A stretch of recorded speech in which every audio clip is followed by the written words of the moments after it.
कोटा में रहकर मेडिकल की पढ़ाई कर रही छत्तीसगढ़ के बिलासपुर निवासी कोचिंग छात्रा की हत्या उससे मिलने कोटा आए उसके दोस्त ने ही की थी।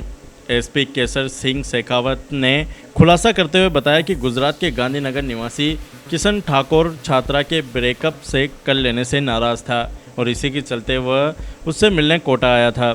यहां पर आरोपी ने बालिका के साथ विज्ञाननगर स्थित एक होटल में शारीरिक संबंध भी बनाए।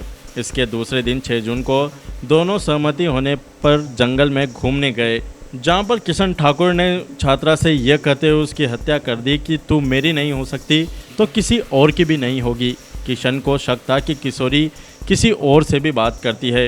पुलिस का कहना है कि आरोपी किशन और छात्रा की यह पहली मुलाकात थी। जंगल में किशोरी की लाश मिलने के बाद पुलिस ने कॉल डिटेल के आधार पर गुजरात के गांधीनगर निवासी किशन ठाकुर को रडार पर लिया था और गुजरात एसओजी की मदद से उसे 9 जून को पकड़ लिया, जिसे 9 जून को ही देर रात को कोटा पुलिस लेकर कोटा पहुंच गई थी।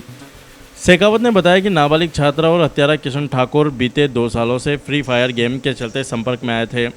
लगातार यह आपस में बात भी करते थे। इन्होंने मोबाइल नंबर भी शेयर कर लिया और शुरुआत में गेम के जरिए इनकी बातचीत होना शुरू हुआ। बाद में ये बातचीत अफेयर में बदल गई। हालांकि कोचिंग छात्रा पढ़ाई में ठीक थी और वो कोटा आकर मेडिकल एंट्रेंस की तैयारी करने लगी। तब उसने किशन ठाकुर से संबंध तोड़ने की कोशिश की, यहाँ तक कि उसका नंबर भी ब्लॉक कर दिया था। किशन गांधीनगर में बीए की पढ़ाई कर रहा है। इसके साथ ही वो पार्ट टाइम जॉब भी करता है। उसके पिता मजदूरी के कार्य से जुड़े हुए हैं।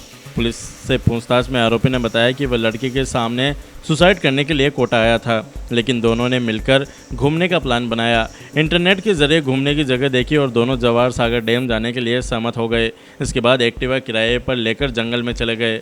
एसपी शेखावत ने बताया कि आरोपी किशन ने पूछताछ में बताया कि लड़की को बेवकूफ़ बना गहरे जंगल में ले गया और वहां बैठाया। अचानक उस पर पत्थर से वार कर दिया। जब लड़की बेहोशी की स्थिति में चली गई तब दूसरा पत्थर मार दिया। इसके बाद घसीट कर नदी के नज़दीक ले गया, जहां एक और पत्थर मुंह पर मारा। इससे उसकी मौत हो गई। उसके बाद चंबल नदी में नीचे गया और कपड़ों पर से खून के धब्बे साफ किए। इसके बाद वह स्कूटी लेकर नयापुरा आ गया, जहां पर स्कूटी मालिक को सूचित कर दिया और वापस गुजरात चला गया। उसने रास्ते में ही बस में ही कपड़े बदल लिए और खून से सने कपड़े फेंक दिए। सूचना मिली थी और अभी तक क्या लीड्स अपने पास है? मुकदमा दर्ज हुआ था 363 का, मतलब बच्ची के लापता होने का मुकदमा दर्ज हुआ था। उसमें जवाहर नगर थाना पूरी तरह लगा। जो कॉल डिटेल, कॉल लोकेशन, इन सब के आधार पर चलते चलते प्रयास कर रहे थे। इसी बीच में जो बच्ची है, मृतका है, उसका डेड बॉडी प्राप्त हुई, जिसकी पोस्टमार्टम के लिए कार्रवाई की जा रही है। मुलजिम तलाशी के पूरे प्रयास किए जा रहे हैं और जल्दी से जल्दी मुलजिम भी हमारे पास। सर कहाँ का कुछ लीड अभी तक मिली है? कुछ थोड़ा बहुत भी? हाँ, नामजद रिपोर्ट जो है वो नामजदी थी, उसी आधार पर हम लग रहे हैं। उसी के कॉल डिटेल के आधार पर मुस्लिम की लोकेशन अभी गुजरात राज्य में आ रही थी, तो उस हिसाब से वहाँ पे भी टीम भेज रखी है, वो कार्रवाई पूरी कर। आरोपी का नाम क्या है सर? आरोपी का भी एग्जैक्ट नाम नहीं कह सकते, एक बार आ जाए उसके बाद क्लियर कर उसके हाथ लग गया बताया आरोपी।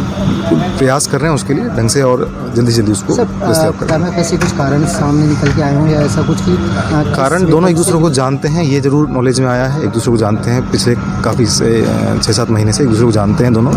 और उसके बाद वास्तविक कारण तो जब मुलजिम पकड़ना जाए। जैसे होटल वाले से बातचीत, जहाँ होटल में ठहरा था, वहाँ से जो बातचीत हुई है, क्या पता लगा है कब लड़का यहाँ आया था, कब ये लोग घूमने निकले यहाँ? नहीं, होटल में लड़का जरूर रुका है, लड़का रुका है होटल में यदि, और वो 5 तारीख को यहाँ पे पहुँचा है। 5-6 की घटना है ये आसपास, तो इस प्रकार ये जो हॉस्टल वार्डन है सर, वो उनका क्या कहना है? क्या है हॉस्टल वार्डन में जो लड़की है वो नॉर्मल हॉस्टल कोचिंग के टाइम पे ही रवाना हुई थी और कोचिंग टाइम से पहले वो वापस आ गई थी। अगले दिन जब रवाना हुई वो वापस नहीं आई, तभी हॉस्टल वार्डन ने रिपोर्ट कराई। सर जो मौके पे जो जांच पड़ताल की है, मौके पे क्या कुछ मिला है क्या सबूत वहाँ पर? नहीं, मौके पर बच्ची का शरीर मिला है, बच्ची के जूते मिले हैं और कुछ उसके अलामत मिले हैं। मोबाइल फ़ोन वगैरह नहीं। मर्डर किस क्या हथियार कैसे किया था? अभी तक प्रथम दृष्टया लग रहा है कि पत्थर से इसमें सिर पे मारा गया है। हाड़ौती की खबरों से हर समय अपडेट रहने के लिए YouTube पर सब्सक्राइब करें हाड़ौती न्यूज़ और प्रेस करें बेल आइकन को।